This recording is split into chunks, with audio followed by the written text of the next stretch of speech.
तो आज हम लोग पढ़ेंगे सेंटेंस के बारे में। किसके बारे में? सेंटेंस के बारे में। सेंटेंस का मतलब क्या होता है? वाक्य। क्या होता है? हम इसी सेंटेंस का भेद और इसके बारे में जानेंगे। ये सेंटेंस जो है हमको काम आएगा आगे स्पीच बनाने में।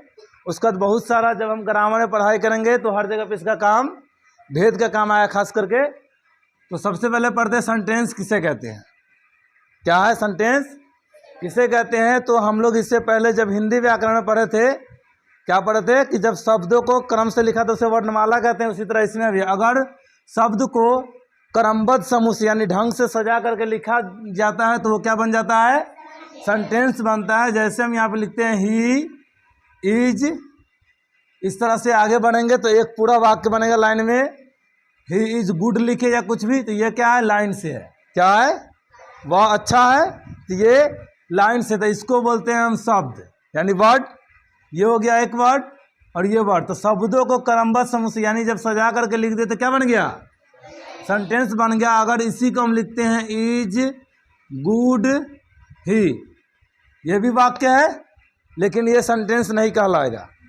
क्या ये एक वाक्य है लेकिन ये सेंटेंस नहीं कहलाएगा क्योंकि ये क्रमबद्ध यानी ढंग से सजा करके लिखा हुआ नहीं है। तो सेंटेंस कहलाने के लिए वाक्य के साथ साथ ढंग से यानी सजा करके लाइन से लिखा होना चाहिए एक के बाद एक।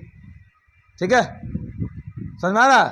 तो इसे हम सेंटेंस नहीं कहेंगे। सेंटेंस होने के लिए हम क्या होगा? परिभाषा समझ में आ गया कि शब्दों का क्रमबद्ध समूह को हम क्या कहते हैं? सेंटेंस कहते हैं। ठीक है, सेंटेंस के अर्थ के अनुसार 5 भेद होते हैं। कितने भेद होते हैं? अर्थ के अनुसार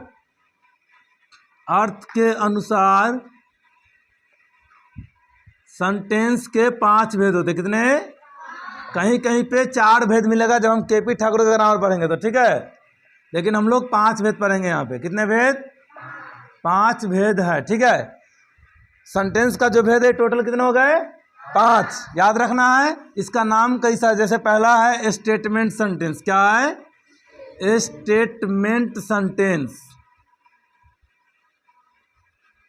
याद रहे, स्टेटमेंट सेंटेंस को हम लोग ऐसे असर्टिव सेंटेंस भी कहते हैं। क्या कहते हैं?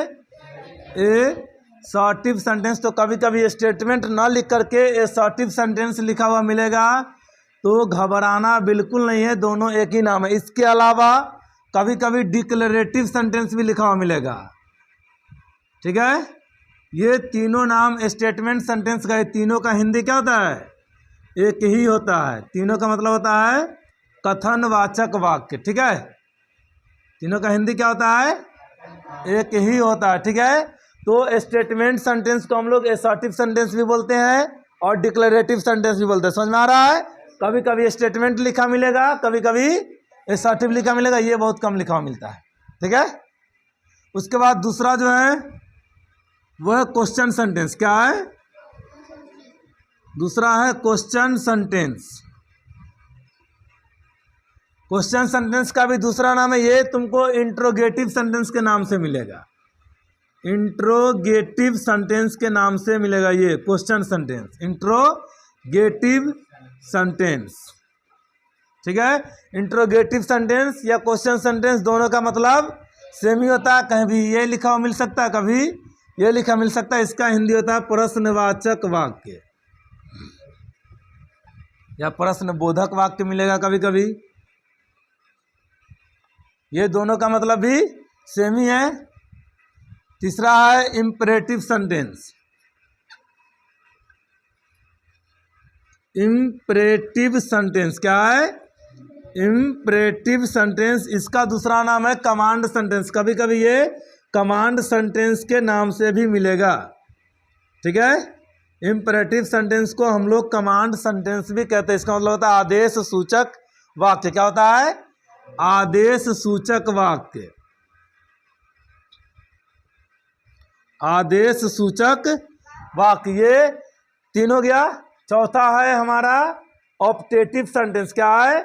ऑप्टेटिव सेंटेंस चौथा है। Optative sentence. ऑप्टेटिव, इसका एक ही नाम है। ठीक है, ऑप्टेटिव सेंटेंस। ठीक है, इसका एक ही नाम है। उसके बाद 5वां जो है उसका हो गया एक्सक्लामेटरी सेंटेंस। क्या हो गया?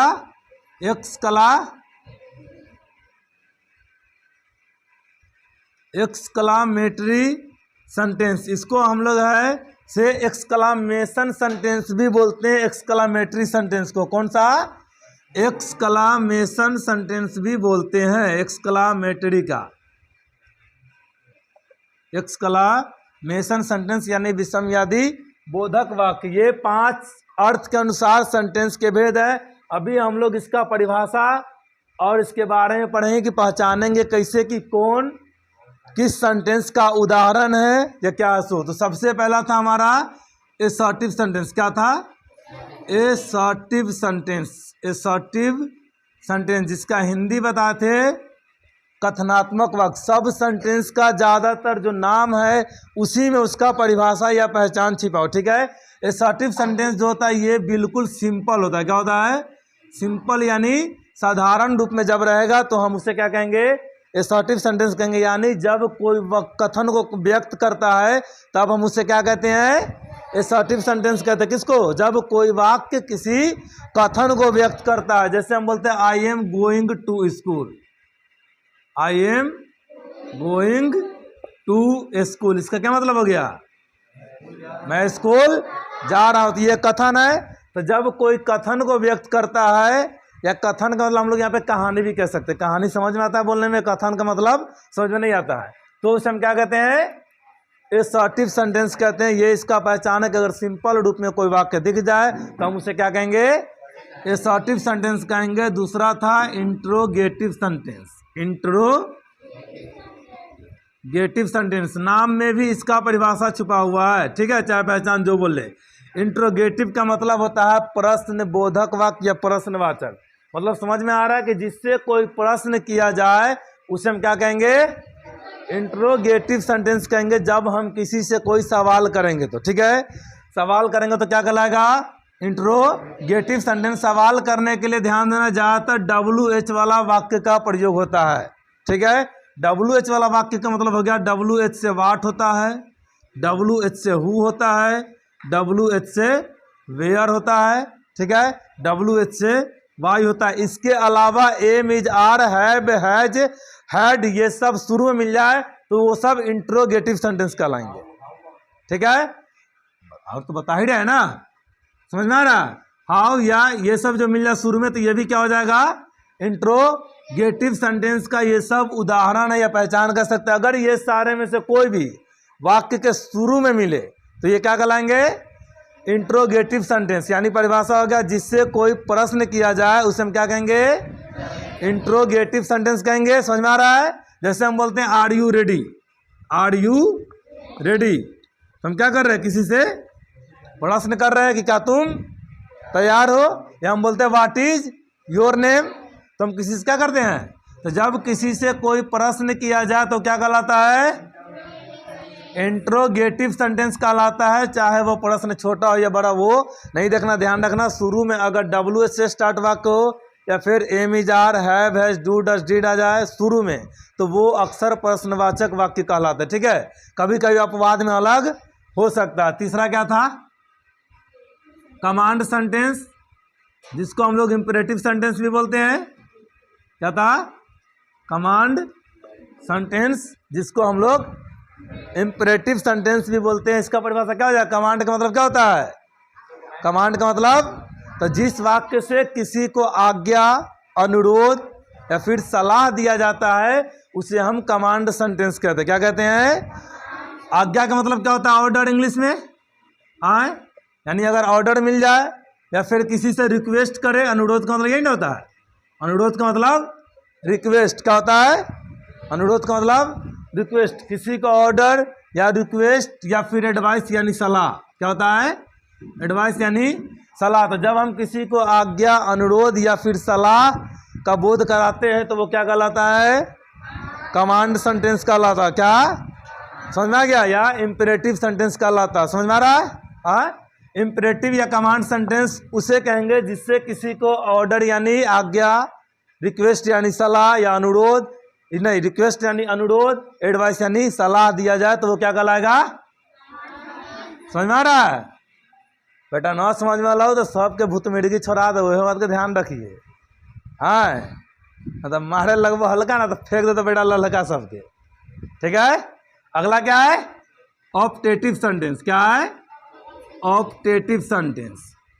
ऑप्टेटिव सेंटेंस है, इसका मतलब क्या होता है?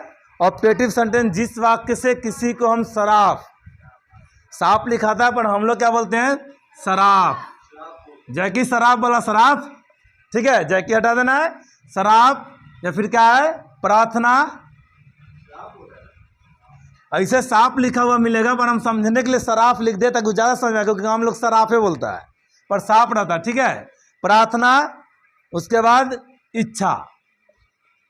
जिस वाक्य से किसी को साफ प्रार्थना या इच्छा व्यक्त किया जाए उसे हम ऑप्टेटिव सेंटेंस कहते हैं। क्या कहते हैं?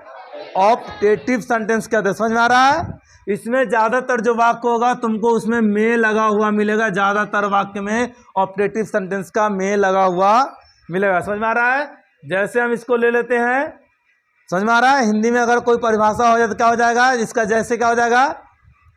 शराब किसी को मान लो हम दिए, क्या कहते हैं? तुम हैजा से मर जाओ, तो क्या हो गया? शराब हो गया, है ना? क्या हो गया? या गो टू हेल, भाड़ में जाओ। हाँ, तो ये क्या हो जाएगा? किसी को ऑप्टेटिव सेंटेंस का होगा, क्योंकि हम शराब दे रहे हैं किसी को, है ना? या बोलते हैं मे यू गेट सक्सेस, तुम तरक्की को पाओ आगे, तो क्या कहलाएगा? ऑप्टेटिव सेंटेंस जिससे किसी को शराब यानी भाड़ में जाने के लिए कहा जाए, या कुछ भी कहा जाए, या फिर किसी को इच्छा व्यक्त किया जाए अपनी किसी के सामने, या फिर किसी के लिए प्रार्थना किया जाए, तो क्या कहलाएगा? ऑप्टेटिव सेंटेंस कहलाएगा। समझ में आ रहा है? जब हम किसी की इच्छा व्यक्त करेंगे तो, या किसी को हम क्या करेंगे? शराब देंगे। समझ में आ रहा है? तो ये सब किस में आ जाएगा? ऑप्टेटिव सेंटेंस में। इसका में ज़्यादातर में लगा रहता है, ठीक है। क्या लगा रहता है? ज़्यादातर वाक्य में में लगा रहता है। चाहे मे गॉड सेव द, बिल्कुल हो सकता है, ठीक है। अगला क्या है? Exclamatory sentence. विसंवादी बोधक वाक्य ये होता है। इसका मतलब, इसका परिभाषा होता है कि जिससे दुख, क्या है? दुख, आश्चर्य, शोक, ठीक है। क्या? दुख, आश्चर्य, शोक या प्रशंसा इत्यादि का भाव व्यक्त हो, ठीक है। इत्यादि का भाव व्यक्त हो तो क्या कहलाएगा? वो एक्सक्लामेटरी सेंटेंस का लगा, यानी इसमें हम दुख को व्यक्त करेंगे, आश्चर्य या शोक या प्रशंसा की बोध करेंगे, ठीक है। जब हम किसी को अचानक देखते हैं तो आश्चर्य होता है, ओह माय गॉड, नहीं करता है, तो क्या हो गया? ये आश्चर्य हो गया। तो जब आश्चर्य होते हैं तो वो किस में आ जाएगा? एक्सक्लामेटरी सेंटेंस में। कभी कभी किसी को देखकर दुख भी होता है, ओह कैसे हो गया, नहीं होना चाहिए था, हो गया, तो दुख हो गया, तो भी किस में आ जाएगा? ये एक्सक्लामेटरी सेंटेंस में। या शोक, शोक में क्या करता है लोग? मुंह लटका के बता लेगा खड़ा, तो है ना, यही होता है। शोक में दो तरह से डूबता है, कहता है कि डूबा रहता है, तो फिर तो ये सब किस में आ जाएगा? शोक हो, चाहे आश्चर्य, या फिर दुख हो, या फिर प्रशंसा, किसी की बड़ाई करता है, वाह बेटा तो बहुत आगे तक जाएगा, तो क्या हो गया? प्रशंसा हो गया। तो जब हम किसी की प्रशंसा करेंगे तो भी किस में आएगा? जैसे हम यहाँ पे लेते हैं, व्हाट अ ब्यूटीफुल सीन, क्या लिए? व्हाट अ ब्यूटीफुल सीन, ये क्या है?